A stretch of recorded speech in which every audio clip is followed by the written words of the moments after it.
If you struggle to lose weight, I'm going to solve your weight loss problem. I learned how to cut weight young through wrestling.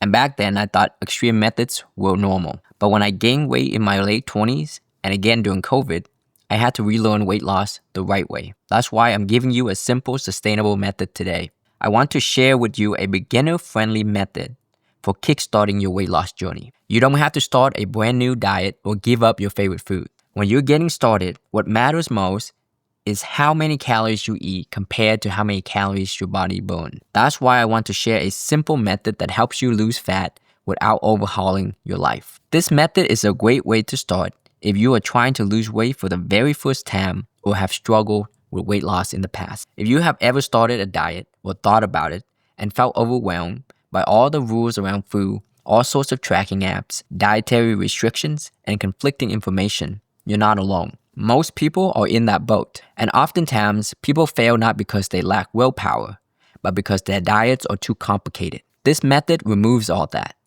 It's simple, consistent, and grounded in how fat loss actually works. The 10% reduction rule is built around one simple truth. You lose weight when the calories you eat is slightly less than what your body burns. But instead of jumping straight into a restricted plan, you start where you are and make small, measured changes over time. Here's how it works, step by step. First, you want to pick a consistent meal plan. Start with a meal plan you actually enjoy.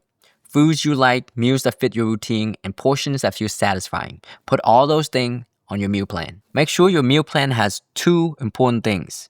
The first is a repeatable schedule of meals you're eating each day of the week. The second is a measurement of the meals you're eating.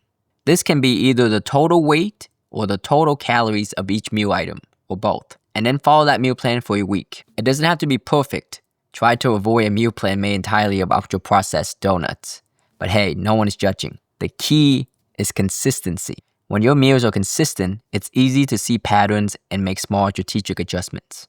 What do I mean by consistency? What I'm looking for is that each of your meals are going to be similar from week to week. For example, if your meal plan is chicken for dinner every Monday, then you might plan to eat 100 grams of chicken breast on every Monday. You are not eating 80 grams of chicken tenders one week and 150 grams of chicken wings the next. It's not a plan if you're winging it or eating randomly. The food items and their amount needs to be consistent in your meal plan or this isn't going to work. Step 2 is to reduce by 10%. Once you follow that meal plan for a week, reduce every meal by about 10%. That could mean slightly smaller portions, trimming down serving sizes, or lowering the calories if you're tracking them. You can do this in one of 3 ways. You can do it visually using photos and eyeballing it. Take a photo of each of your meals and try to make the portion size of your next meal 10% smaller than your last photo. This is not the most optimal way, but it's quick and easy, especially if you have already established the habit of taking food pics.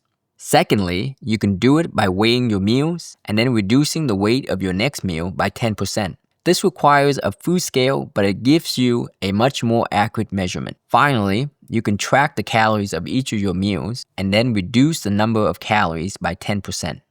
This requires some knowledge of macronutrients and how to properly track calories. So it involves the most effort, but it's also the most accurate method. Choose whatever feels easiest for you. I suggest starting with the photos if you're new or want to keep it simple. But tracking your calories is how you're going to get the best results. Weighing your food is a nice middle ground with a fair balance between simplicity and accuracy. You don't need to make huge changes to lose weight. Just start with small reductions that your body barely notices. Over time, these tiny changes add up to very dramatic results and incredible body transformations. Step 3 is to track and adjust. Weigh yourself daily or weekly and look at the overall trend. If you see your weight starting to drop, keep eating the same amount of food that you're eating. Just rinse and repeat. If you don't see it go down, reduce another 10% from your meals and follow the plan for another week. Be patient here. You will need to repeat this process until your weight drops or until you reach your desired weight. This step-by-step approach helps you find your personal fat loss routine without ever feeling like you're on a strict diet. One reason most diets fail is because they change too much, too fast. You end up fighting your own habits and feeling like you've lost control. This 10% reduction rule works because it's gradual. It respects your routines, your meal preferences, and your life. This isn't about perfection. It's about making progress that feels doable and sustainable. Over time, those 10% adjustments create a massive transformation. To make this even easier for you, I have free meal plan templates and Notion tracking templates that you can use. They'll help you plan your meals, make small reductions, and track your weight loss automatically. See the links in the description. Now that you've got a system that works, you might still feel like weight loss is harder than it should be. But that's not because you're failing, it's because you're learning. In my next video, I'll show you the 3 stages of fat loss mastery and explain exactly why weight loss feels so hard and what to do when you're stuck in the messy middle. Watch that next. It's the missing link between knowing how to lose weight and actually seeing it happen.